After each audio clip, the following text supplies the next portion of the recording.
Bueno, bienvenidas y bienvenidos a esta mesa, Literatura de la Mesa, nuevas perspectivas sobre alimentación y sabor, en este encuentro dentro de un ciclo temático tan interesante que luego Silvana nos va a comentar. Nos hemos propuesto reunir estos dos fenómenos, la alimentación, los ciclos alimentarios, los sistemas alimentarios y la literatura, y para eso tenemos, bueno, cuatro invitados que nos van a deleitar y con los que vamos a poder conversar. Recuerden que esta es una charla más interactiva, donde no se trata tanto de exponer, sino de conversar, así que todos los otros que están aquí pueden dejar preguntas y son bienvenidas las preguntas para luego ir comentando. Así que voy dejando a Silvana para que nos cuente un poco del ciclo temático y luego pasamos a Sofía. Muchas gracias, Mauricio. Bueno, mi rol un poco es dar la bienvenida y contextualización de este espacio de encuentro dentro de un ciclo que lleva adelante el Instituto Saras, que bueno, el Instituto Saras está ubicado físicamente en Uruguay, pero es una red latinoamericana, donde trabajamos temas de sustentabilidad y en este caso hace 2 años que estamos activamente con algunos proyectos en marcha vinculados a el tema de la alimentación, mirándolo desde diferentes ángulos, tratando de un poco masticar la complejidad que está detrás de eso. Y hace unos meses estamos llevando adelante estos encuentros o talleres donde les invito a que exploren un poco más en el sitio web, voy a dejar el link en el chat, porque tenemos una serie de talleres que este sería el cuarto que venimos desarrollando desde junio, aunque ya hemos tenido más en este ciclo, y tenemos unos cuantos que vienen en las próximas semanas, empezando por uno la semana que viene, y bueno, de ahí hasta octubre, donde tendremos un evento final para un poco converger todo lo que hemos estado desarrollando en todos estos meses. Así que les invito a visitar ese espacio y a quedarse como conectados a este ciclo si les interesan estas temáticas. Desde mi lado, bueno, muchas gracias por sumarse y vamos a entrar directo a la carne de este encuentro. Muchas gracias, Silvana, y muchas gracias a todas, a todos y a todos por estar acá, por sentarse alrededor de esta mesa virtual y compartir nuestras reflexiones, nuestra sensibilidad, lo que nos motiva en torno a la alimentación y la literatura como fenómenos bastante amplios, complejos, imbricados necesariamente con nuestra vida y con nuestra cultura. Empezamos la invitación citando a Sor Juana Inés de la Cruz, con una frase que resulta bastante atractiva para pensar, sobre todo teniendo en cuenta que ella la escribió también en una autobiografía y defensa de su conocimiento y de sus prácticas de conocimiento, y ella nos dice: si Aristóteles hubiera guisado, mucho más hubiera escrito. Y con este inicio quiero introducir a nuestros invitados muy especiales y quienes nos van a estar compartiendo la conversación. Desde Chile, Juan Pablo Mellado, chef y director del Laboratorio Gastronómico de Junaep.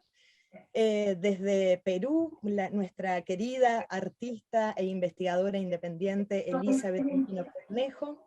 También desde Chile, Felipe Acevedo, candidato a doctor en literatura de la Pontificia Universidad Católica de Chile. Y desde España, Lorenzo Piera Martín, también candidato a doctor en literatura por la Universidad de Salamanca. Para iniciar la conversación, quisiéramos pedirles, en ese orden en los que los presentamos, que ahora ustedes se presenten y presenten un poco su trabajo, un poco pensando invitándonos a pensar sobre cómo se acercaron a esta temática que aúna, relaciona, vincula la literatura con la alimentación, con la comida, con la cocina. Juan Pablo, muchas gracias por venir y te doy la palabra para iniciar esta conversación. Muchísimas gracias, Sofía. Primero quisiera comprobar si está bien el audio, si me escuchan bien. ¿Sí? Bacán. Bien, bueno, mi nombre es Juan Pablo Mellado, yo soy cocinero, tengo 42 años, por lo tanto ya tengo algo de recorrido en los fogones. Y mi historia, digamos, personal y profesional está muy relacionada con los dos mundos de los que vamos a hablar hoy, ¿verdad?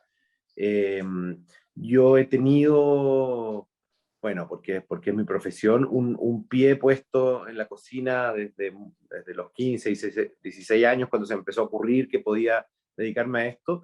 Y he tenido, por momentos en mi vida, algunas fases más intensamente y en otras menos, un pie puesto también en la literatura, porque entre mis sueños de juventud estaba dedicarme a algo relacionado con eso. De hecho, fui, y digo con mucha propiedad que fui, porque ya no lo soy, poeta en algún momento, eh, o hice el intento, ¿verdad?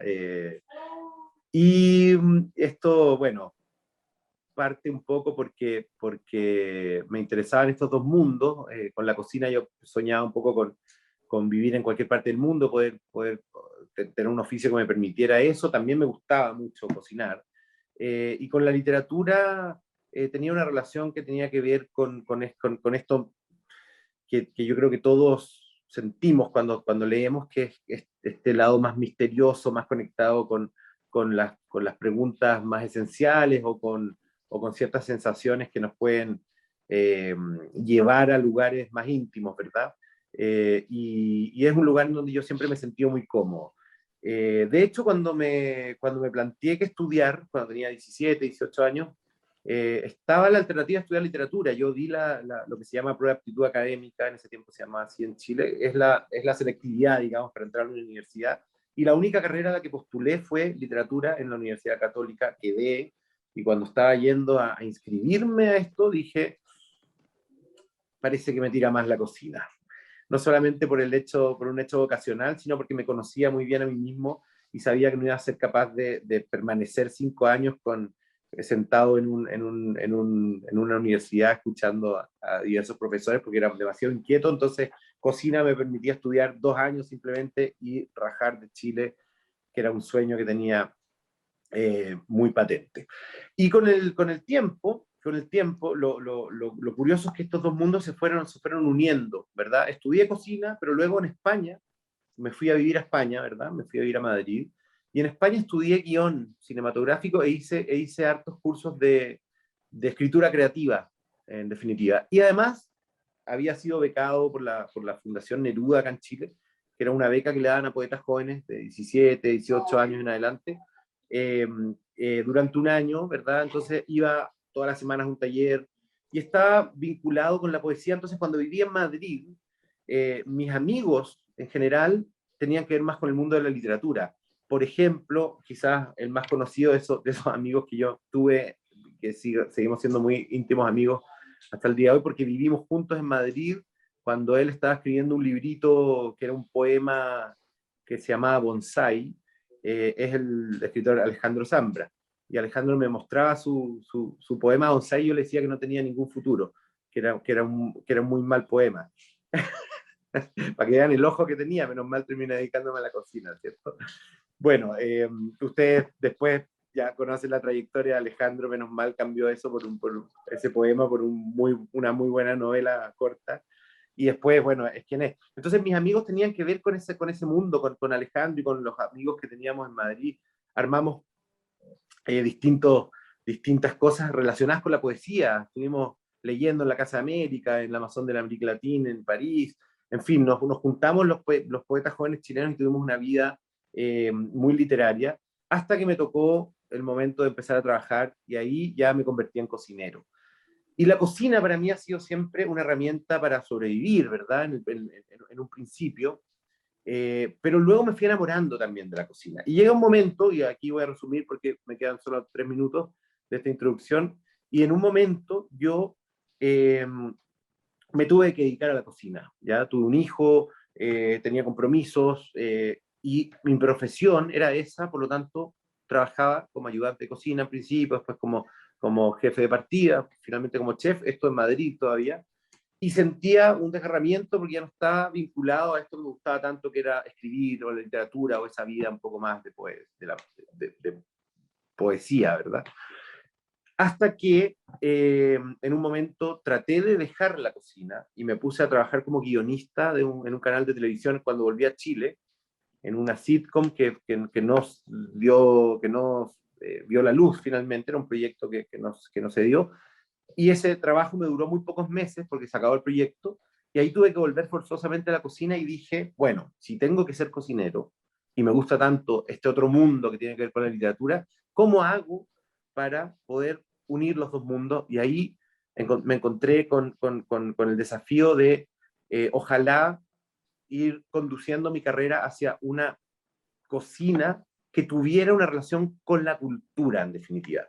Y es ahí cuando me pongo a hacer clases de cocina en un instituto y tengo el tiempo suficiente, ya fuera de los fogones, más con la intensidad que tiene estar trabajando en un restaurante, ¿verdad? De hacer proyectos como, por ejemplo, la reedición del libro de Pablo de Roca, Epopeya de las comidas y las bebidas de Chile, que es una reedición que hicimos con el Fondo de Cultura Económica, exactamente, lo voy a mostrar, con el Fondo de Cultura Económica, la editorial mexicana, que es un libro en donde yo tuve la suerte de plantearlo como proyecto, y tiene el poema, por supuesto, y las recetas. Tiene el recetario de Pablo de Roca, tal como Pablo de Roca lo nombra en el libro, ¿verdad? Entonces, ustedes se encuentran no con empanada, sino con empanadita, fritita, picantoncita, porque es así como la nombra él, o con caldo de ganso con guañaca. Entonces, los nombres son muy poéticos, y la receta está interpretada desde ese punto de vista, con una investigación etnográfica, un recorrido por las zonas que nombra el libro, hablando con las señoras que cocinaban en el año 49, y una investigación bibliográfica también.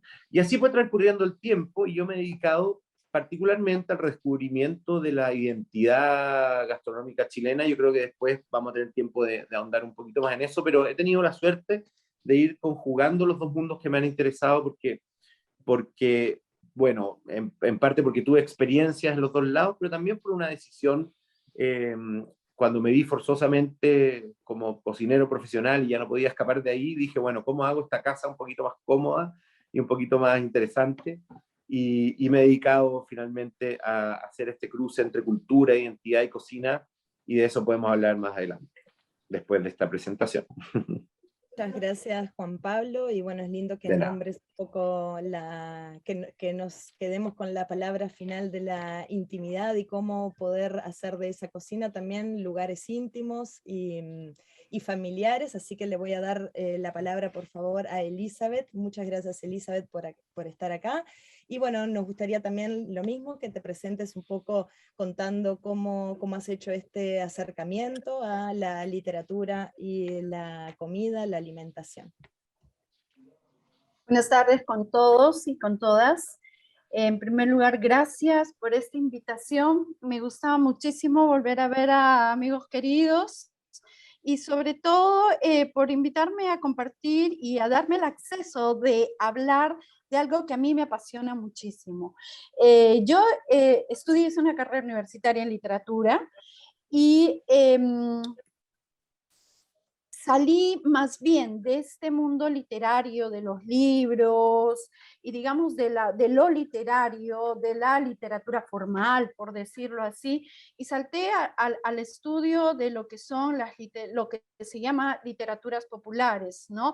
Los relatos que quizá están más bien fuera del centro, y las historias y sus productores y las narrativas que están en una periferia, y en torno a la cual hay todo un debate entre si es literatura o no es literatura, ¿no? Pero el asunto es que, bueno, yo salté de la literatura a la antropología, y al final de mi carrera de literatura fue que me encontré con el tema de los testimonios, las historias orales, y fue así como comencé a investigar dentro de una comunidad que inicialmente quedaba o existía a la espalda del aeropuerto en Lima, y que finalmente terminó siendo desaparecida para ampliar la segunda pista de aterrizaje. Esta comunidad era muy particular porque, digamos, era una comunidad que estaba habitada en un espacio donde habían extensos campos de cultivo. De ahí salían muchos productos como cebollas, rabanitos, flores para exportación, y había una conjunción de grupos humanos que hacían muy particular este espacio y que captaron a mi equipo y a mí para trabajar sobre los relatos que se construían en este lugar, ¿no? Habían descendientes de migrantes japoneses, había migrantes andinos, que habían venido a la costa exclusivamente por el trabajo en las chacras, población afroperuana, y toda la vida giraba en torno a las chacras, a lo que allí se sembraba y lo que les daba digamos, el sustento. Luego de esto yo comencé a trabajar en otra comunidad, ya más bien en la zona central del país, y he trabajado sobre memoria y testimonio en comunidades andinas, básicamente enmarcadas dentro de la reforma agraria en la época de los 60, y ahí mi nuevo encuentro es, bueno, entre la literatura del escritor Manuel Escorza, quien trabaja, digamos, las luchas campesinas de la Sierra Central, y yo lo que he hecho es trabajar o hacer recoger la relación que hacen los sujetos de estos espacios donde está ambientada la novela con el hecho histórico, ¿no? ¿Cuál es la memoria que se construye en relación a este hecho histórico? Pero entre todo esto, yo, ¿cómo llego al tema de los estudios de memoria y la historia? Saliendo de la literatura interesada en los relatos de las tradiciones orales, ¿no? Entonces, mi búsqueda en cualquier espacio en el que yo me encuentro es estar a la caza y al acecho de las cosas que se cuentan en cualquier espacio, ¿no? Dentro de una comunidad, y hablando de comunidad en el concepto más amplio. Y bueno, siempre esa comunidad, ese grupo que se junta o que se reúne por cosas que tienen en común, y esas cosas que tenemos en común cuando nos juntamos entre amigos, vecinos, o lo que fuera, siempre está en torno a la mesa y a la comida. A mí particularmente el día de hoy lo que me gustaría compartir es de esta vastedad de cosas que se cuentan y que se escuchan. Quisiera reducirla a un evento en particular dentro de una comunidad andina, que es la comunidad de Rancas, en la zona central del Perú, a una fiesta patronal. Y cómo la comida dentro de la fiesta se articula dentro de este espacio de compartir, cómo hay ciertos elementos que figuran como enlaces, como por ejemplo el pan, la bebida, la comida que se hace para todo digamos, para todos los invitados, y los relatos que se construyen, los textos orales que se construyen en torno a ello para dar constancia de la transmisión de la memoria, para dar constancia de que se está haciendo la tradición como debe ser, o para contar al extraño acerca de sus costumbres y sus tradiciones. Gracias, Elizabeth, y sin duda tendremos varios puntos para conversar y discutir al respecto, y sobre todo también es lindo recuperar las experiencias de comunidades.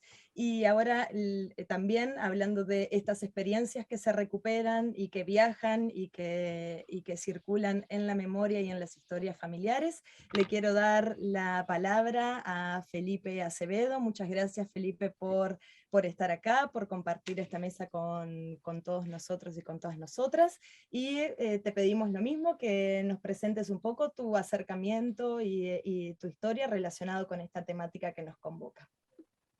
Muchas gracias por la invitación a ustedes. Estoy muy contento de tener una instancia para hablar de estas cosas que me gustan mucho. No ocurre muy a menudo. Entonces, bueno, y estoy haciendo el doctorado en literatura en la Universidad Católica de Chile, y estoy trabajando un poco explorando los trayectos que se narran a través de imágenes alimentarias, por decirlo, o preparaciones o historias transgeneracionales a través de preparaciones, dentro de un contexto literario. Esto me ha llevado también a expandir un poco lo que uno puede entender por lo que es literatura. Y eso me resuena un poco lo que decía Elizabeth en cuanto a estas narrativas periféricas, ¿no es cierto?, que a veces quedan de lado, y eso muchas veces pasa con todo el género literario que se vincula, ¿no es cierto?, con los alimentos, ya sea en su forma de libro de cocina, o también puede ser en su forma de crónica culinaria, ¿ya?, entre muchas otras formas que puede tomar. Y bueno, como este tema me entusiasma mucho, me hizo algunos puntos claves que quiero mencionar para no pasarme del tiempo, y dejar algunas consignas, un poco algunos puntos de interés que a mí me han llamado mucho la atención en mi investigación. Lo primero es cómo la literatura, y bueno, quizás no exclusivamente la literatura, ¿no es cierto?, pero eso es lo que nos convoca ahora. Otras formas de representación hacen lo mismo, pero la literatura, ¿no es cierto?, nos recuerda ciertos aspectos sensibles de la alimentación que algunas veces otros discursos de las humanidades dejan de lado. Y de esto yo creo que es muy, muy importante, porque la literatura nos recuerda, a través de estas narraciones, que el placer culinario es una necesidad y no un lujo. ¿Por qué? Porque por el potencial ontológico, digamos, o la capacidad ontológica que tiene el comer rico. Y eso, me acuerdo mucho como del trabajo de Juan Pablo aquí, con el concepto, que yo creo que es un concepto ya de análisis de comida rica. Es muy importante. ¿Por qué? Porque nos humaniza, ¿ya? Dentro de tantas las cosas que no son humanos, ¿cierto?, es el poder disfrutar de comida rica. Y en esto es algo que como humanos, ¿cierto?, hemos narrado, ¿cierto?, y hemos creado, no solamente en contextos de lujo, ¿ya? Y esto es algo muy importante, algo que queda muy claro en un libro de cocina que a mí me gusta muchísimo, que es La comida canalla, de Augusto Moreno Medina, donde él define esta comida canalla, ¿cierto?, como de un corte más popular, como la cocina hecha por manos ásperas y por paladares suaves, ¿cierto? Esta comida que hay gente que se las arregla para crear sabores maravillosos con lo que tiene. Quizás no con los mejores cortes de carne, pero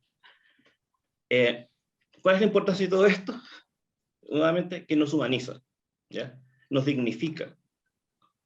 Es importante, ¿no es cierto?, sentir ese placer, como lo decía Briat Sabrán, que es este placer que uno tiene asegurado a diario, o debería tener asegurado a diario, ¿ya? Eso es un aspecto. Y otro potencial ontológico de la alimentación, ¿no es cierto?, tiene que ver con las identidades, ¿no es cierto?, más locales. Como así como nos humanizamos a través de este placer culinario, también nos hacemos parte y creamos comunidades, ¿ya? Y dentro de esta creación de comunidades, es interesante ver cómo a través de la literatura uno se puede sumergir en la profundidad de los alimentos, y aquí tomo un término de literatura comparada de Wai-Chi y Dimmock, ¿cierto?, del tiempo profundo, que a su vez sacan, ¿cierto?, el long durée, y ya ves en la geología, etcétera, etcétera, ¿ya? Pero en literatura de tiempo profundo, ¿ya?, que yo creo que se puede aplicar a los alimentos.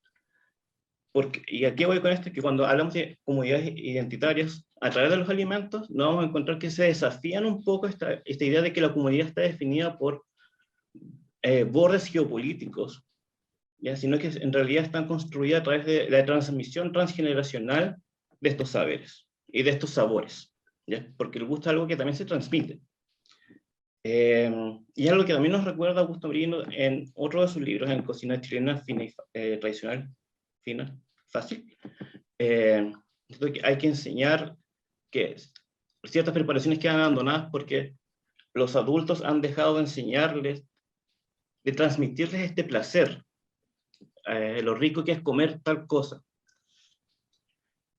Lo que está vinculado, ¿no es cierto?, no es una falta de voluntad, sino que tiene que ver con toda una contingencia económico, social, política, ¿no es cierto?, que se hizo presente de manera evidente en Chile en octubre del 2019, por ejemplo, ¿cierto? Porque hasta qué punto perdemos dignidad cuando ya no se puede almorzar sentado, porque la vida te exige tener que comerte un sándwich comprado en una cadena de panaderías, en el metro, porque a la hora del almuerzo es el único espacio que tú tienes para ir al banco o hacer un trámite, etc. Y cómo es ese dejar de poder disfrutar socava nuestra identidad.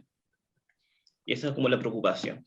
Y en esto, y con esto termino, en esto es muy, muy importante, ¿cierto?, el rol de las feminidades, ¿cierto?, quienes han estado a cargo, ¿no es cierto?, de la generación y la transmisión de los saberes culinarios.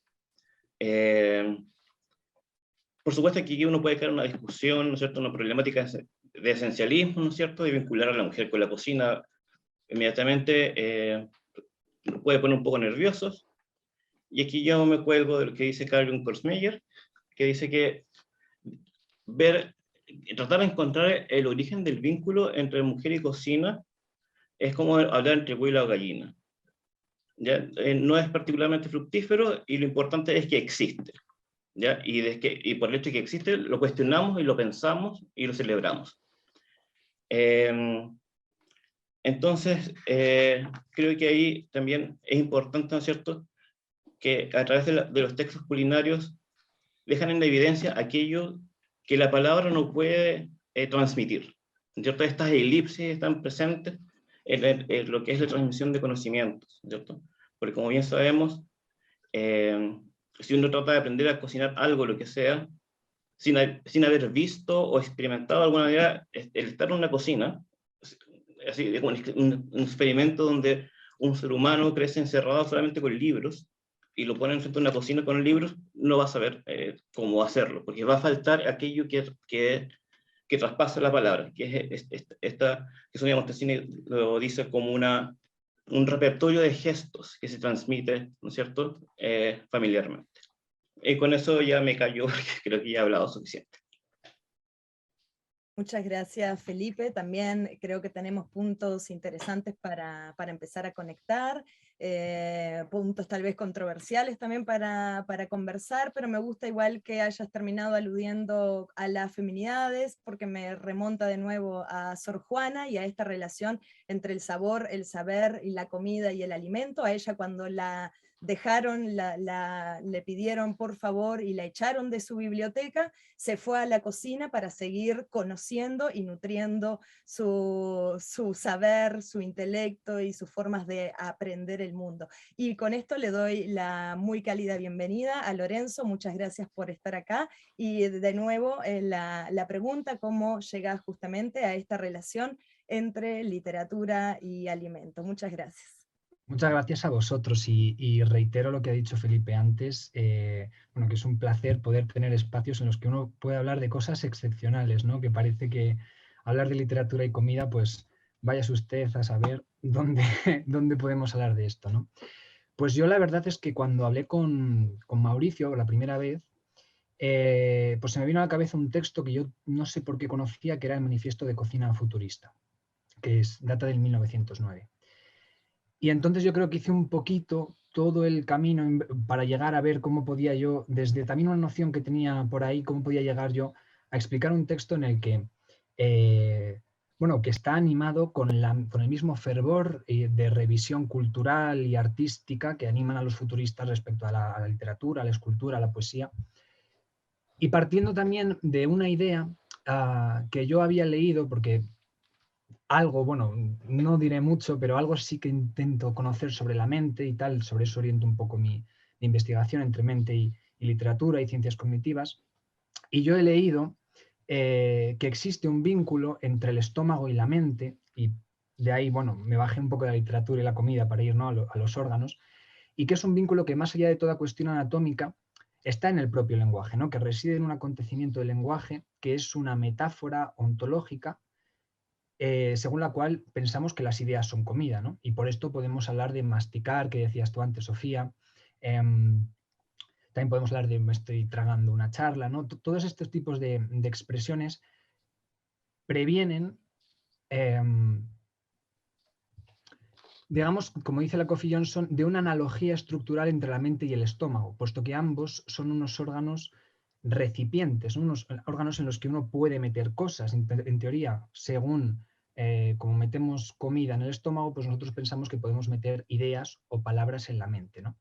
Entonces, yo quería llegar desde esta idea que leí a los lingüistas cognitivos hasta el manifiesto de la cocina futurista, pero entre medias, pues intenté buscar en la historia de la literatura francesa, que es la que mejor conozco, momentos en los que se manifiesta esta hermandad entre órganos. Y la verdad es que durante una gran parte de esta historia de la literatura no los hay. Hay un ascetismo gastronómico generalizado y bueno, yo ahora estoy preparando unas clases sobre Edad Media, siglo XVII, siglo XVIII y bueno, las menciones a la comida no son del todo positivas, ¿no? A la ingesta tampoco lo son. Y por no meterme tampoco en ejemplos, el otro día encontré una frase del filósofo Peter Sloterdijk que la tengo que sacar de contexto, pero es que resume perfectamente desde mi punto de vista la relación que ha mantenido la literatura y la comida durante una gran parte de la historia de la literatura europea. Y Sloterdijk dice, con mucha razón, no le des un caramelo a un héroe, ¿no? Con todo lo sugerente que es eso. A los héroes no se le dan los caramelos, ¿no? Entonces, cuando llegué al manifiesto de literatura de cocina futurista, perdón, me di cuenta de que se había producido un cambio, ¿no? Un cambio que a lo mejor simbolizamos con la Magdalena de Proust en la literatura, pero que era un cambio sustancial respecto a cómo se ha tratado el estómago y lo que era capaz de hacer el estómago respecto a la mente, ¿no?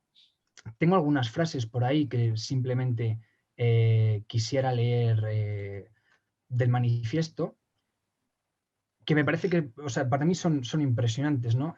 Dicen los futuristas, nace con nosotros la primera cocina humana, esto es el arte de alimentarse. Y esto implica muchas cosas, ¿no? Implica primero que los cocineros se pueden asimilar a los artistas, implica que la comida es una materia que puede ser experimentada artísticamente e implica que el estómago, que antes no tenía esta facultad, ahora sí que puede generar, y cuando hablo de estómago hablo de aparato digestivo, ¿no? Sí que puede generar una experiencia estética, ¿no? Dicen luego más abajo los futuristas en la introducción, dice, nosotros afirmamos esta verdad, se piensa, se sueña y se obra según aquello que se bebe y se come, ¿no? Consultamos al respecto nuestros labios, nuestra lengua, nuestro paladar, nuestras papilas gustativas, nuestras secreciones glandulares y entramos genialmente en la química gástrica. Claro, esta transferencia de funciones entre la mente y el estómago, como ya digo, a mí me resulta fascinante, creo que es uno de los motivos por los cuales nosotros podemos sentarnos, ¿no? Aquí, porque hay un vínculo entre estos órganos, pero aún así pues sentí un poco la necesidad de tratar como de comprender por qué, estando tan arraigada, ¿no? Incluso por cuestiones ya, pues ya no lingüísticas, sino también anatómicas en las que luego podemos entrar, pues por qué ha sido tan no, bueno, en verdad es que la palabra sería simplemente por qué se ha dejado de prestar atención a la comida como fuente de experiencia artística, ¿no? Entonces, simplemente para terminar, que tampoco quiero pasarme mucho, yo pensé en una pequeña dirección para responder a esta pregunta tan compleja, ¿no? Y es que quizás la literatura ha tenido un método de degustación favorito durante mucho tiempo que a la comida no le ha venido muy bien. Y esto es lo que conocemos, bueno, estamos hartos también de estudiar, que es la interpretación clásica de la literatura, ¿no? La exégesis, esta idea de coger el texto y buscar un significado absoluto, como diría Hegel, y cuanto mejor lees, mejor llegas a este significado absoluto, ¿no? Entonces, claro, uno se pregunta, ¿dónde estaría ese significado de la comida, ¿no? Me pregunté, digo, ¿está en el sabor? ¿Está en la apariencia visual? ¿Está en lo nutritivo de la comida? ¿Está en lo que simboliza? ¿Está en el fenómeno social que implica el banquete, ¿no? Entonces yo creo que a medida que en el siglo XX hemos podido ir liberándonos de esta visión de la literatura con una L mayúscula, ¿no? Y académica, y hemos empezado a integrar lo sensorial al receptor, ¿no? A lo subjetivo, pues hemos ido verdaderamente llegando a la comunión que existe entre estómago y mente, y que finalmente nos permite pues hablar de estas cosas y bueno, y que sean algo que es respetable y que además es muy interesante, ¿no? Pues no quiero decir mucho más. Muchas gracias, Lorenzo, y sin duda la relación alimentación, literatura, cognición también nos va a dar muchísimas preguntas y posibilidades para enfocar esta conversación. Lo que nosotros queremos motivar ahora es un poco ya expuestos entre ustedes los ámbitos, y me imagino que habrán visto los cruces que tienen entre sus puntos de vista, sus trabajos, sus investigaciones, también sus anhelos de hablar de estos temas que los convocan y que les interesan. Les vamos a hacer una primera pregunta un poco amplia y general para que la puedan ir contestando, pero sobre todo y principalmente para motivar la conversación entre ustedes, porque creo que de lo que se puede nutrir esta mesa es justamente de la conversación, del cruce entre las perspectivas, de viajar de los recetarios a los poemas, a las recetas nacionales y las recetas populares, de la mente al estómago, y de los recetarios de la familia a la cocina donde se preparan comidas ricas, tanto para todos los que quieran degustarla. Así que nuestra primera pregunta la preparamos así, de manera un poquito amplia, recuperando también lo que han dicho. Por supuesto que algo que nos convoca y que lo mencionó también recién Lorenzo, es esta potente metáforas compartidas que tienen la literatura y la alimentación, desde las recetas de cocina a las recetas de escritura, comer y leer, alimentos y relatos, estómago y mente, y sabemos que es lo que nos invita a reflexionar en esta mesa. Así que la idea es cómo entienden ustedes justamente esta relación sensible que existe, metafórica, material, vital, experiencial, entre comida y literatura, entre más que la metáfora y más que los libros. No sé si alguno quiere iniciar la palabra, ser el primero en conversar, o lo motiva responderle también o ampliar algo que dijo alguno de los expositores.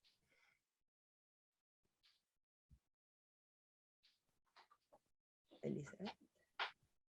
Sí, yo. Dale, Elizabeth.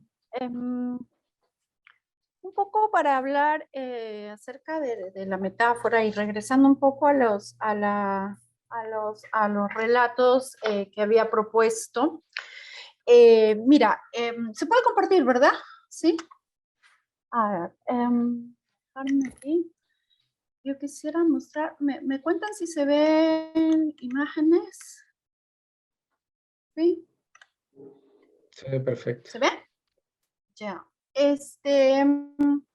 Pensando un poco en cuál es la ruta que recorren los alimentos en la memoria, y a ver, me hablas de metáfora, pienso en el relato de origen, que precisamente en este lugar en particular, que es una comunidad andina, evoca a la fiesta, a la invitación, al compartir, que es finalmente lo que es, digamos, en el fondo, el tema de la fiesta, más allá, digamos, de la celebración al santo.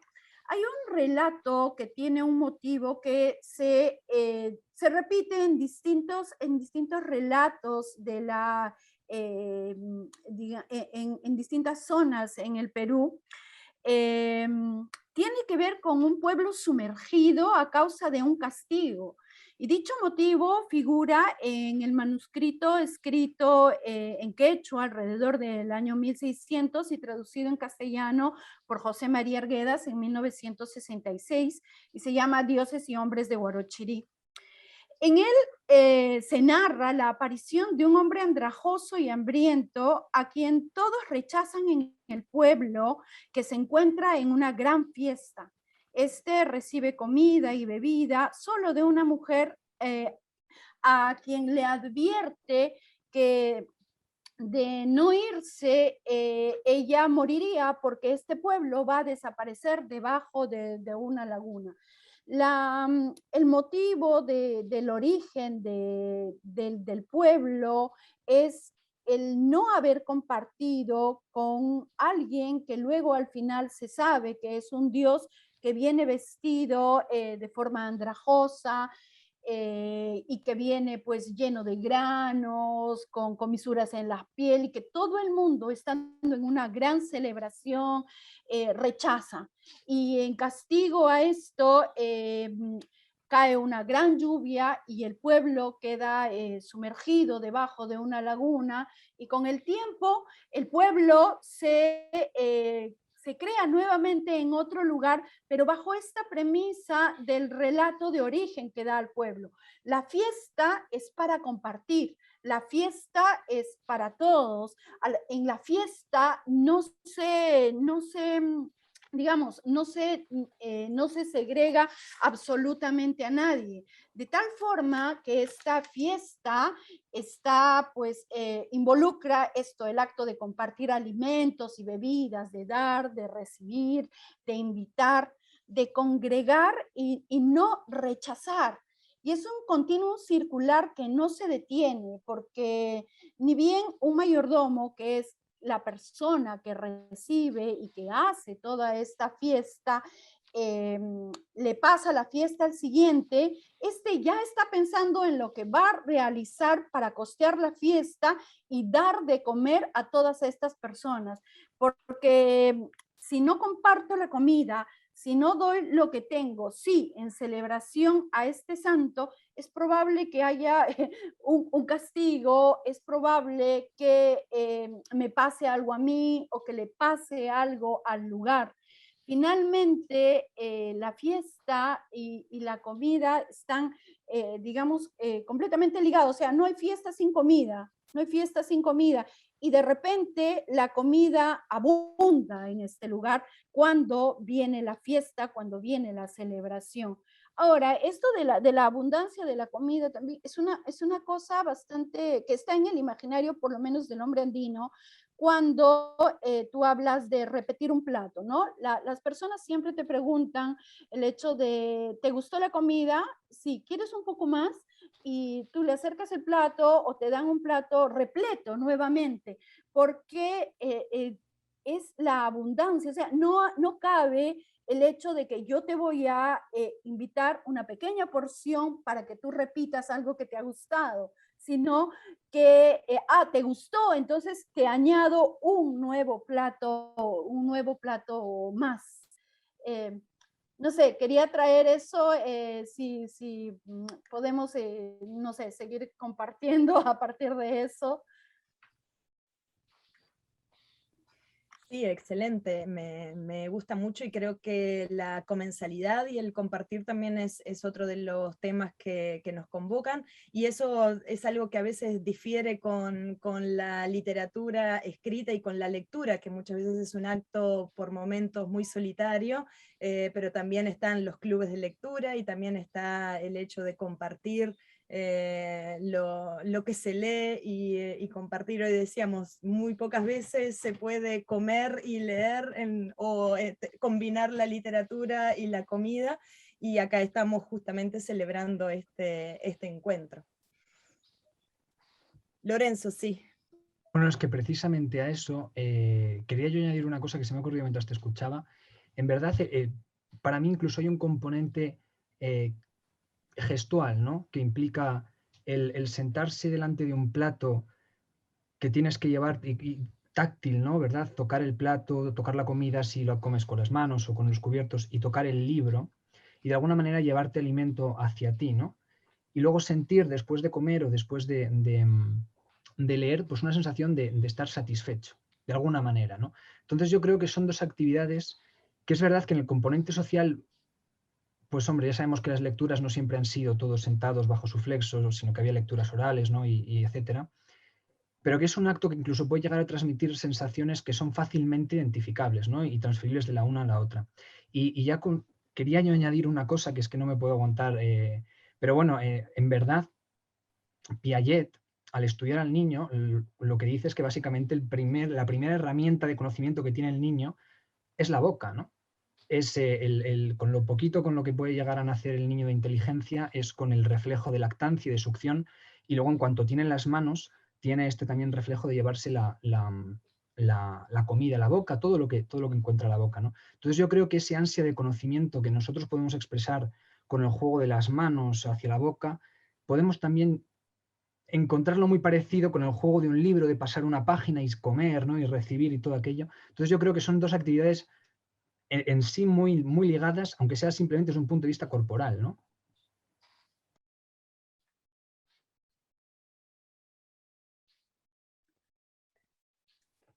Gracias, Lorenzo. Me pasó la posta aquí un poco, Sofía. Quería preguntar a los otros dos cómo ven estos alcances metafóricos, ¿no? Porque eso es realmente, desde el punto de vista técnico, es una isotopía entre literatura y alimentos. ¿Qué alcances ven de estas metáforas? Preguntarles a ustedes, tanto por el investigador como del propio chef, ¿no? Es una cosa que va de un lado a la otra, del libro a la cocina.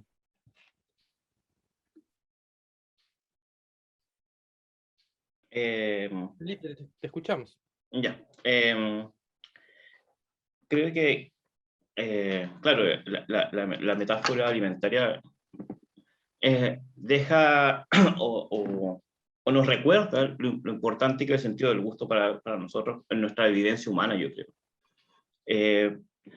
Vivimos bajo un sesgo cognitivo, podríamos decirlo de alguna manera, donde los sentidos están jerarquizados, ¿no es cierto? Y en esa jerarquización donde la vista y el oído priman, ¿no es cierto?, el tacto y el gusto queda prácticamente privado de cualquier potencial cognitivo.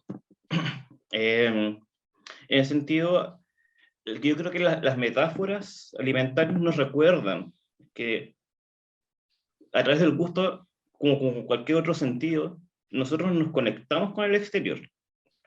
Por lo tanto, hay saberes que son del gusto, o quizás nos recuerdan que no hay una cosa así como que sea un saber de la vista, un saber sino que hay un trabajo en conjunto, ¿no es cierto?, de cómo se crean los saberes a través de cómo nos conectamos con el mundo a través de los distintos sentidos. Y en todos esos saberes sensibles, por decirlo de alguna manera, han quedado, ¿no es cierto?, y recordar un poco lo que decía Lorenzo antes sobre las metáforas, y yo he explorado algunos textos de Hildegarda de Bingen, donde me parece bien interesante cómo ella nos muestra una visión de mundo que está saborizada. A diferencia de lo que uno puede imaginar, que ella tiene estas visiones, ¿no es cierto?, que son visiones auditivas, a veces, lo que nos habla de una sinestesia, ¿no es cierto? De hecho, Teodoro Cirolo nos dice, la visión es siempre sinestesia, en cambio, en cuanto a la visión mística. Y en ese sentido, ella saboriza, hay muchas cosas que están saborizadas en el libro de Obras Divinas.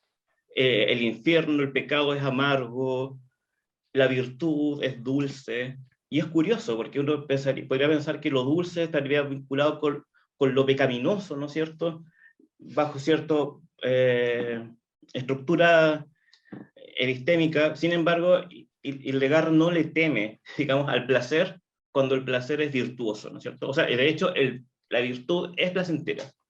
Y cómo ella transmite eso en palabras, lo hace recurriendo a las metáforas alimenticias, ¿no es cierto? bueno, la misma Biblia, ¿no es cierto? También hay varios, en este momento no recuerdo bien, me da vergüenza citarlo porque no lo recuerdo bien, pero esta palabra que es dulce, que es amarga en la boca, pero es dulce al estómago. Solo recordando un poco nuevamente cómo funciona esta transmisión de conocimiento. Eso quería, así respondo la pregunta. Genial, genial tu respuesta. Y estoy viendo aquí, aparece Sor Juana y Delgarda, no sé dónde vamos a terminar hoy. Pero Juan Pablo, te escuchamos a ti, que también con respecto a este sabor, Sí. uno a veces piensa llevar el sabor, la metáfora de la comida a la poesía, pero ¿qué pasa si llevamos la metáfora de la poesía a la comida? ¿Es posible ese juego? Sí, yo creo que es hacia los dos, es en los dos sentidos, ¿verdad? Y yo creo que el lenguaje además está lleno de comida. Es impresionante cómo todos los países tienen una serie de palabras que vienen del mundo de la comida, de la alimentación, como las que escribía recién Felipe, ¿verdad? Pero también en el lenguaje más coloquial, incluso en el slang de los países. En Chile es muy curioso cómo hemos llegado a tener todo un vocabulario relativo a acciones que no tienen nada que ver con la comida, que se describen con alimentos, como por ejemplo la expresión pegársela al cachofazo. No me pregunten de dónde viene, ¿ah? Pero pegársela al cachofazo es darse cuenta de algo, cuando alguien cae en cuenta de algo, ¿verdad? Y como esa, podríamos estar haciendo una charla entera respecto de todas aquellas palabras que se usan que vienen del mundo de la alimentación y que yo no entiendo muy bien por qué, cómo llegan ahí, ¿verdad? Pero creo que un ejemplo muy, muy bonito de cómo se mezcla, o cómo la metáfora, o cómo la literatura se relaciona con la cocina, tiene que ver justamente con este libro en el que yo participé, que es el de Pablo de Roca, porque aquí tenemos un ejemplo muy rotundo de cómo un poeta no es que mencione por casualidad, digamos, un alimento o una serie de alimentos. Además en la literatura chilena en general cuesta harto encontrar comida. En la poesía sí, en la narrativa muchísimo menos. Y en el mundo hay países en donde se come más que en otros en los libros, ¿verdad? En Chile la narrativa es un caso bien de bastante ausencia de lo que se come. De hecho, hay investigaciones que indican que si nos basáramos en la literatura, en la narrativa chilena, en Chile no hay identidad culinaria, no se come nada, digamos, ¿verdad? Pero en la poesía, sin embargo, hay mucha más identidad. Y Neruda, por ejemplo, tiene odas Jorge Tellier es un tomador profesional con una vocación real, ¿verdad? Que metaforiza, si existe esa palabra, el hecho de beber y de comer también en su poesía de manera magistral. Y Pablo Roca ya directamente llega y hace un libro completo del tema. Y me gustaría leer un fragmentito de un párrafo para poder establecer ahí la relación de manera más sensorial, ¿ya? Esto es en la mitad del poema, ¿ya? De repente dice lo siguiente.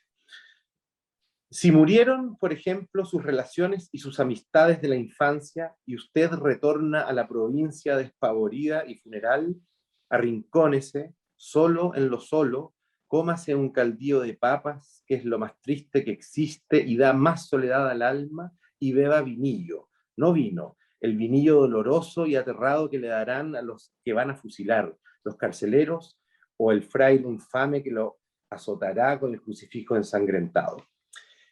De repente llega bueno, el poema entero está hablando de Chile en relación a lo que se come en el momento que se come, cuándo se come, por qué se come, ¿ya?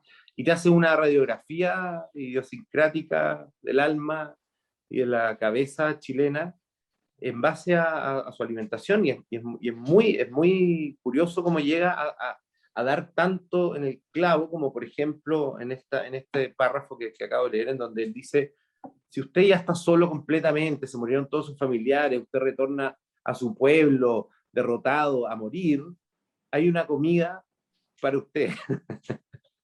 ¿Ah? Y hay un vino para usted. Como lo hay cuando estás en la abundancia. ¿Ah? Cuando habla de la abundancia también hay otra comida. Y así creo que bueno, la relación es muy rica, ¿verdad? Pero quería tomarme, si tengo 2 minutos más para poder transmitir un mensaje que yo creo que es bien fundamental a la hora de pensar en otro aspecto de la cultura, que no es tanto la literatura como la identidad, que es algo en lo que yo he trabajado harto y que me gustaría dar un punto de vista para poder dejarlo como elemento de discusión, quizás. Me voy a escapar un poquito de la literatura, pero voy a llegar a la cocina y a la identidad. Cuando tuve que investigar este libro para poder escribir las recetas, y cuando escribí otro libro que se llama Hecho en Chile, y los últimos 10 años de mi vida he estado muy metido en tratar de encontrar la identidad de la cocina chilena, y para eso me tuve que hacer la pregunta de qué diablos era la identidad antes de entrar a una identidad chilena, ¿verdad? Porque además había trabajado en España muchos años y venía, y Lorenzo puede dar fe de esto, venía de un país, o sea, había vivido en un país que tiene una identidad tan arraigada y tan profunda de su propia comida, que por más que Ferran Adrià intente darle un carpetazo a esto, cuando los cocineros españoles se miden unos a otros cuando hacen lentejas, cuando hacen tortilla de papa. Mis compañeros de trabajo, por más que querían aprender las espumas de Ferran Adrià para poder ser más capos y más bacanes, el momento en que se ponían a tiritar era cuando hacían la cocina del personal, cuando tenían que hacer comida de verdad, digamos, tortilla de patatas. Ahí decían, uy, me van a medir. ¿Por qué? Porque están tan relacionados con su identidad. Y cuando yo vuelvo a Chile me empiezo a preguntar cuál es esa identidad. Y me cuesta encontrarla al principio. Después encuentro que hay una muy, muy, muy rica, ¿verdad? Pero el ejercicio que hice, y esto es lo que les quiero transmitir lo más brevemente posible, es preguntarme en qué momento los alimentos se transforman en algo que puede tener una identidad. ¿En qué momento los alimentos se transforman en cultura, verdad? Bueno, la respuesta, creo yo, es en el momento en que empiezan a ser manipulados, ¿verdad? Una materia prima sola no tiene identidad, si no se la come nadie. Es una flor que está ahí, es un pescado que nadie pesca, ¿verdad? La materia prima sola no tiene identidad. ¿Cuándo empieza a tener identidad? Cuando alguien recoge esto y se lo come. Algo de identidad tiene porque se lo come a alguien, ¿verdad? Pero cuando más identidad agarra es cuando es manipulada. Cuando agarran un molusco, lo cortan y lo cuecen o lo fríen o lo ponen a secar en un techo, ¿verdad? Ahí, en esa manipulación, empieza a haber una cultura, y esa cultura tiene identidad, tiene necesariamente identidad porque alguien hace eso, porque alguien que proviene de un lugar, que vive en un lugar y que tiene otras materias primas alrededor con las que va a alinear eso, es quien manipula ese alimento. Entonces necesariamente le da una identidad sin querer, ¿verdad? Y así nacen las cocinas, ¿cierto? Así, con ese sello de lo local, de lo que tenías a mano y de cómo en tu comunidad se hacía eso, ¿verdad? Entonces, la identidad finalmente no está, desde mi punto de vista, tanto en la materia prima como con lo que se hace a esa materia prima. La identidad no es un loco. ¿Qué es un loco? En Chile es un molusco, un univalgo. No tiene comparación con nada en el mundo, pero quiero dar ese ejemplo porque es muy gráfico lo que voy a decir. Un loco, un molusco, que en Chile se come, digamos, cocido con mayonesa casera y con lechuga en un plato chico, y es una entrada de restaurantes típicos de la costa de Chile, ¿verdad? Esa es la identidad que nosotros le dimos. Bueno, si ese mismo loco lo ponemos crudo con soya y wasabi, ya no es cocina chilena. Por más que ese loco solo salga en las costas chilenas. Eso es comida japonesa, porque está cubierto una identidad japonesa. Y si fuera cortado y estuviera con cebolla morada, limón, culantro, choclo, maíz peruano, etcétera, sería cocina peruana, porque sería un ceviche, ¿verdad? Entonces, ¿qué se hace con la materia prima y qué no? Y no las materias primas, lo que marca la identidad, y yo creo que eso es algo que en Chile nos ha costado reconocer. Cuando nos preguntamos qué es cocina chilena, muchas veces no sabemos qué es, y los cocineros jóvenes últimamente, en los últimos años, han tratado de plantear qué es la materia prima, entonces hacen risotto de quinoa. Pero amigo, un risotto de quinoa es un plato italiano, déjame contarte. Porque la técnica y todo lo que haces es italiano, a pesar de que uses una materia prima local. Y con esto termino. Creo que es muy interesante la comparación para redondear con lo del lenguaje, la literatura, pero con el lenguaje en particularmente, yo creo que cocinar, en ese sentido que estoy explicando, se parece mucho a hablar. Pensemos en el idioma, en la lengua castellana, y aprovechando que hay muchas nacionalidades acá. Hay una materia prima, que es el castellano, que todos entendemos, ¿verdad? Pero cada país alinea de manera distinta esto, ¿verdad? ¿Qué dicen ustedes cuando se aprietan un dedo, cuando se martillan un dedo? En Chile decimos chucha, ¿ya? En España dicen coño. En Guatemala dirán mierda, no sé. En Argentina dicen la concha de tu hermana, no sé. Bueno, cada país, cuando se aprieta un dedo, dice algo que la materia prima es, au, me he apretado un dedo, o qué dolor me he apretado un dedo.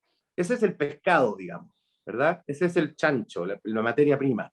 Pero luego lo alineamos diciendo una cosa distinta. Decimos coño, decimos mierda, decimos chucha, decimos lo que sea, ¿verdad? En ese sentido creo que las palabras, el lenguaje, se parecen mucho a la cocina. Cada país tiene su identidad propia porque, bueno, tiene su forma propia de hacer las cosas. Esa era la reflexión que quería hacer. Gracias, Juan Pablo. Estaba pensando que amplías más este campo, ¿no? de metáforas, de pensar el estilo como el alineo. Si no lo interpreté mal va por ahí. Jorge, no sé si tenés ganas de hacer alguna pregunta que te vi. Sí, primero, aunque sea solo por joder, voy a reclamar que ese risotto de quinoa es peruano. No soy chauvinista con la comida, y menos con la comida peruana, pero estoy rodeado de parientes que rápidamente dirían, no, ese risotto es peruano, y a lo mejor es un síntoma simplemente de los tiempos del extractivismo en el que vivimos, en que asociamos la identidad, sí asociamos la identidad con materia prima porque no pensamos que la contribución es la de ponerle valor agregado a la materia prima, sino que la identidad ya está en el producto. Pero eso es solamente para joder, Juan Pablo, y más bien yo sí quería, muy de acuerdo contigo, quería regresar muy fuerte a la cuestión de la identidad, porque hace unos meses cuando tuvimos uno de los primeros encuentros y teníamos gente de varias disciplinas y de fuera de la academia, gente trabajando en ollas populares, en huertos populares y también en nutrición.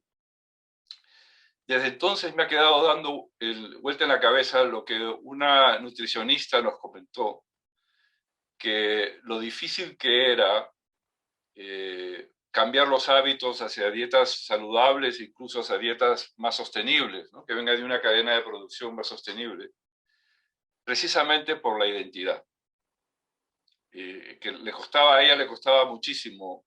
De hecho, era muy pesimista, sentían que habían fracasado, que la campaña por la nutrición claramente está fracasando frente a la publicidad, frente al mercado.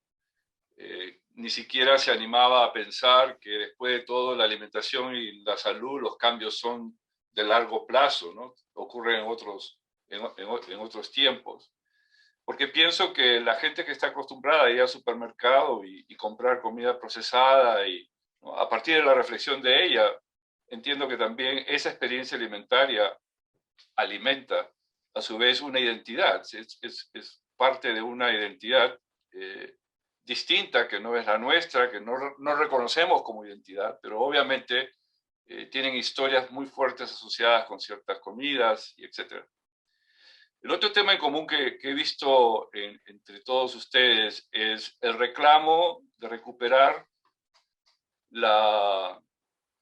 recuperarnos de esta alienación en relación a la comida, ¿cierto? Ya sea en la ingesta, recuperarnos de la alienación del placer, como bien lo decía Felipe, de la comida, ya sea desde la ingesta, desde el compartir juntos en el cocinar, desde el compartir juntos en la mesa, el contar las historias, el placer de cómo la comunidad se va reproduciendo en las historias que le interesan a Elizabeth. Podríamos decir, muy a los Aras también, en la manera como a través del placer las comunidades van construyendo resiliencia también para futuros cambios. pero también me quedo con la sensación de que no solamente le estamos echando la culpa a la modernidad, sino que un poquito Lorenzo puso una evidencia aquí, Juan Pablo recogió otra evidencia allá. A lo mejor la literatura es cómplice de esa alienación del placer, a pesar de todas las metáforas recurrentes una y otra vez.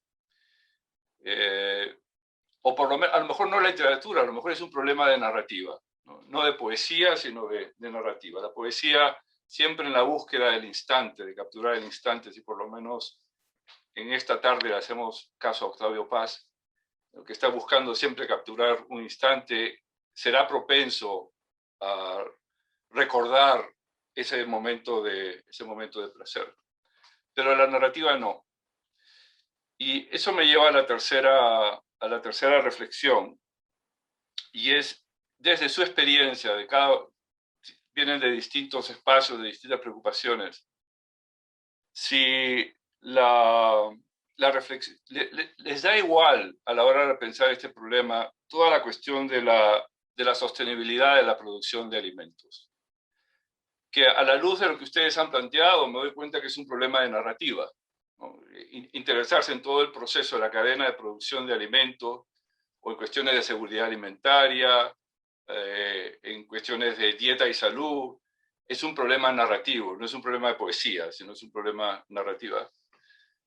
Si nos da igual esa preocupación por la sostenibilidad de la cadena alimentaria, o no, pero a lo mejor lo que quisiéramos hacer es hacer un poquito de pushback, y no lo queremos hacer porque lo correctamente político es hablar sobre la sostenibilidad de la cadena alimentaria.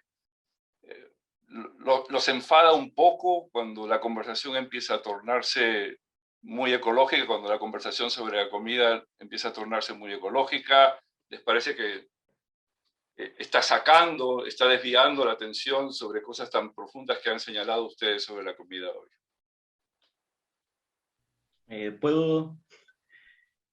Prometo ser breve.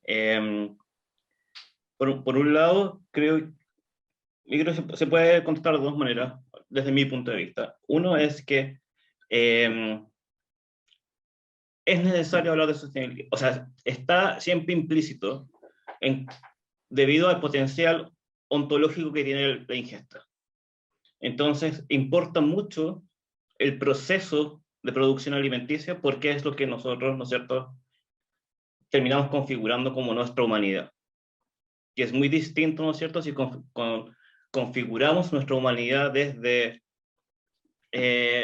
algo que es tóxico para nuestros cuerpos y cuya producción es tóxica para el medio ambiente, o si configuramos nuestra humanidad desde ingiriendo algo que es amable con el medio ambiente y amable con nuestros cuerpos. Ahora, como creo que lo que decía esto es un tema peliagudo, ¿no es cierto?, porque podría antagonizarse, ¿no es cierto?, el vínculo entre identidad y sostenibilidad. Yo creo que en esto es algo que nos ayuda la literatura. Y acá no es una idea que se me ocurrió a mí, me la robé de alguien que no me acuerdo de quién, pero sobre esta idea de ontología alimenticia a través de la literatura, es que cuando uno analiza ontológicamente, digamos, la alimentación en la narrativa, se encuentra con la posibilidad de imaginar distintas formas de ingesta. Y imaginar distintas formas de ingesta es imaginar, ¿no es cierto?, las posibilidades de distintas formas de ser. O sea, podemos ser de otra manera. Y a través de la alimentación, en ese sentido, ser de otra manera no necesariamente implica dejar de ser como quienes somos culturalmente, y además puede implicar, ¿no es cierto?, imaginar ser un miembro de esta comunidad que no está destruyendo el lugar que habito. Creo que ese es el desafío, y creo que hay aquello que puede parecer excluyente.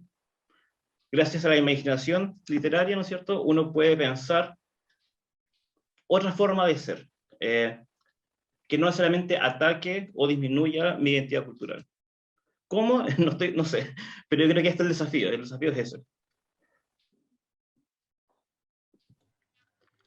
Yo quisiera también añadir algo respecto a lo que ha dicho antes Jorge. A mí me parece sinceramente que el placer que podemos llegar a sentir con una elaboración de una comida, ¿no? A través de la cocina, de buscar los alimentos que exactamente queremos que sepan así, ¿no? No como los tomates que no saben del supermercado, sino vamos a ir a buscar los tomates que están ricos porque queremos que sepa bien, ¿no? Creo que puede estar un poco también vinculada al placer que podemos, al placer que podemos sentir con una obra literaria que sea un poco más compleja, ¿no? Cuyo momento de degustación, ¿no? El momento en el que se confluyen todas las que se ha ido sembrando, incluso una narrativa, pues es un poco más complicado, tarda un poco más de tiempo, ¿no? Entonces yo creo que los hábitos de la ingesta rápida, tanto literaria como culinaria, no, y el placer fácil, quizás es lo que nos un poco emborrona todo el proceso y nos hace pensar y nos hace dejar de pensar en la necesidad, ¿no? de buscar tomates quizás de la huerta o hacer las cosas que no estén ya hechas y hacerlas tú, ¿no? Entonces yo creo que es un poco el ritmo, ¿no? de adquisición de placer que vemos tanto en la comida preparada como en la literatura preparada, lo que quizás puede llegar a hacernos perder de vista de dónde vienen los alimentos y la importancia que tiene que vengan de sitios sostenibles, que además se traduce, incluso desde un punto de vista completamente egoísta, en más placer, ¿no? Más placer literario, más placer gustativo, por decirlo así.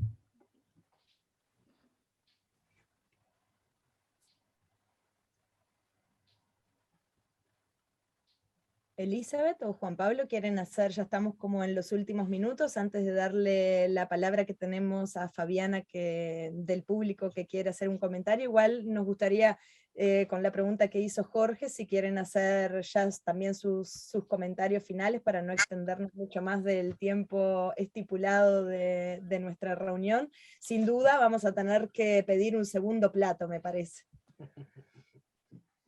Yo quisiera que vean esta imagen y cuando Jorge dice, les molesta esta relación entre, ¿no? Lo que tú planteas, entre la identidad y todo el consumo. Hemos hablado mucho del consumo de carne, ¿no? O sea, cómo se trabaja esto en relación a la identidad dentro de una comunidad ganadera, donde este elemento es esencial, es cotidiano. ¿Saben? No hay un discurso que gire en el imaginario popular que hable de esta sostenibilidad que estamos hablando y que han mencionado ahora.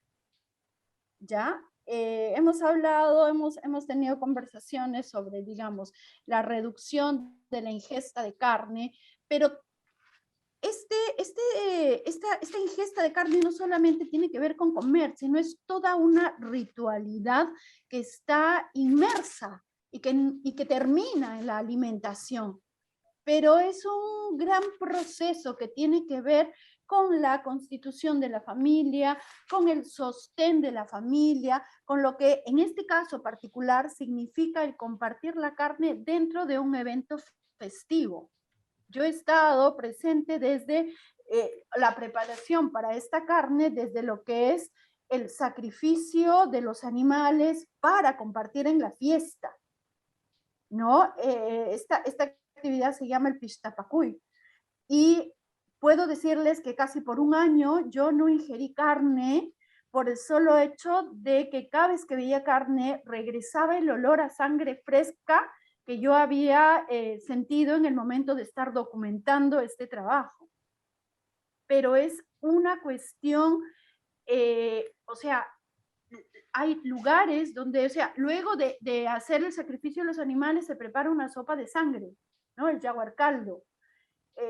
¿Cómo entender? O sea, para mí es bastante complejo el tema. Por eso quizá para mí cuando en Saras discutíamos sobre el tema de la sostenibilidad, digamos, cuando hablan ahora de los tomates de huerta y todo, cómo pensamos en una cuestión más amplia, no solamente de espacios y de personas con espacios privilegiados, sino en el grupo humano más extenso, más abierto, o sea, tú le dices no consumas carne, pero está en mí consumir carne, porque yo nací en un establo, te dicen, ¿no?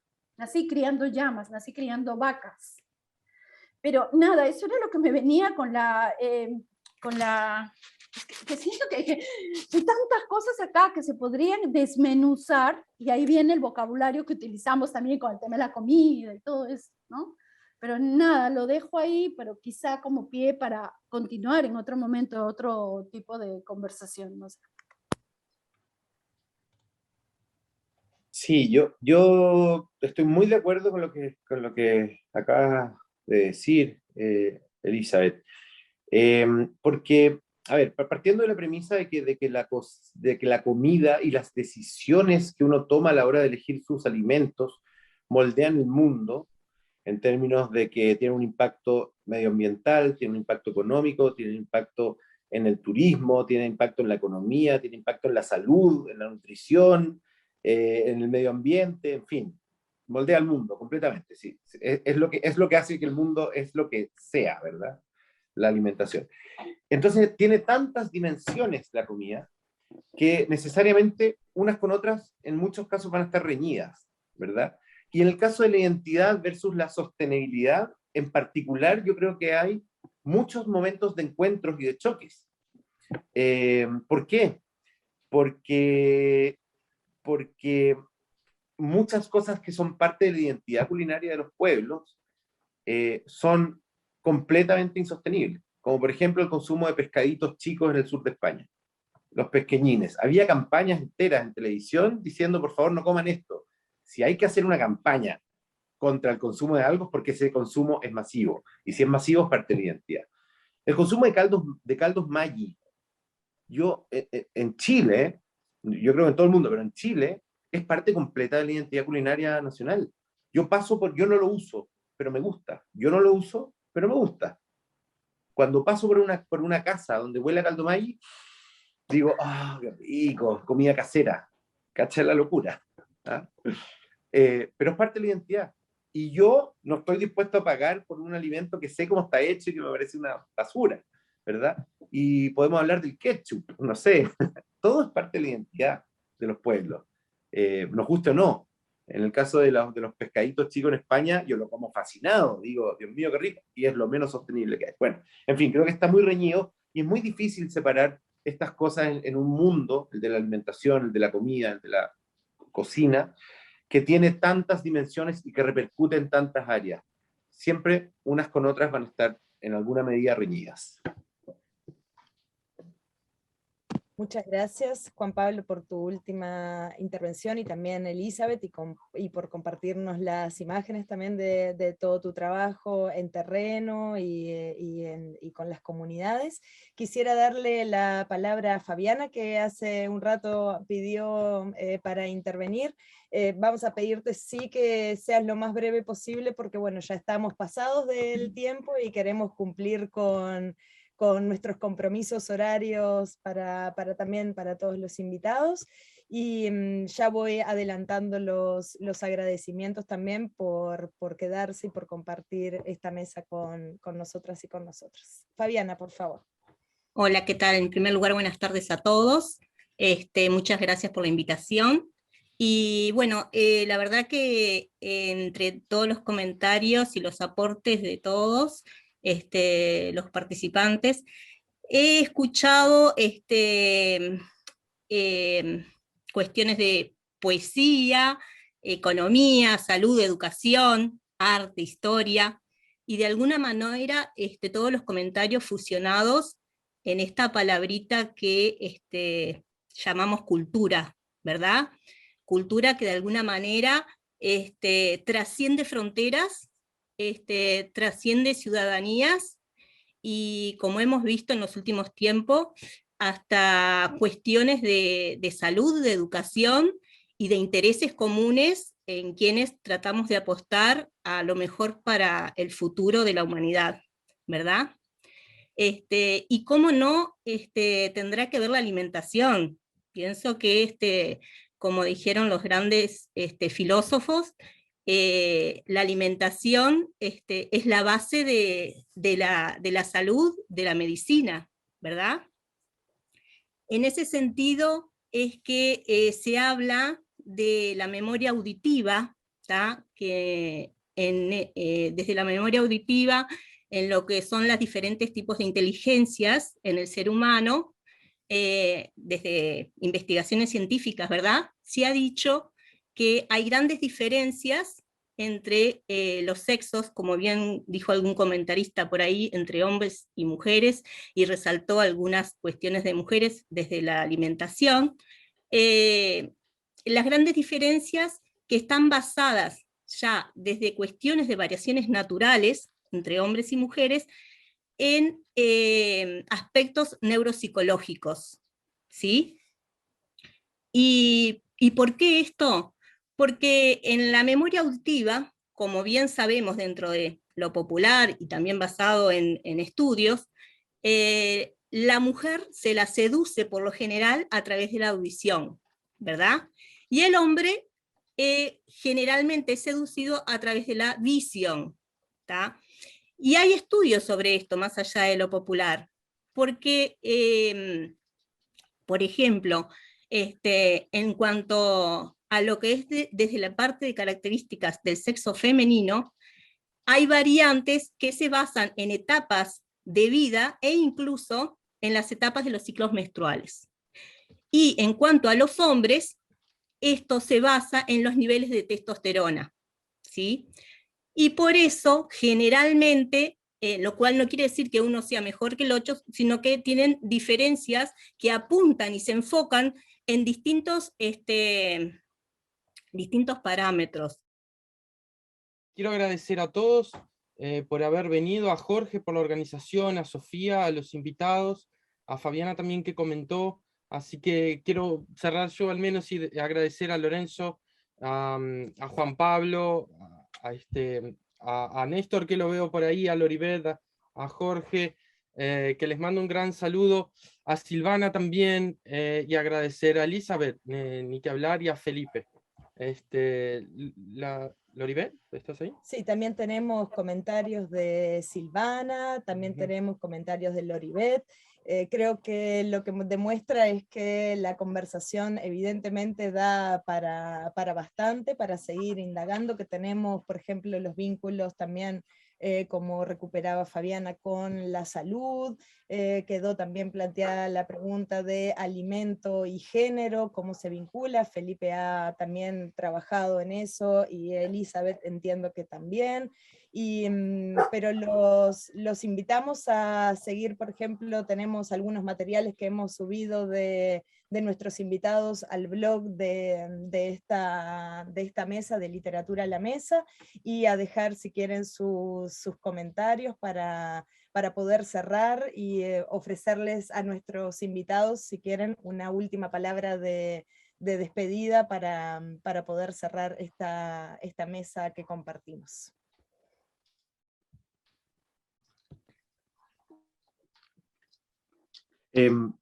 Yo me quiero despedir con una última reflexión muy breve, que tiene que ver con el lenguaje, y es una respuesta a la broma que me había hecho, ¿cómo se llama? Jorge, porque es interesante la reflexión que hay detrás, más allá de que también responde la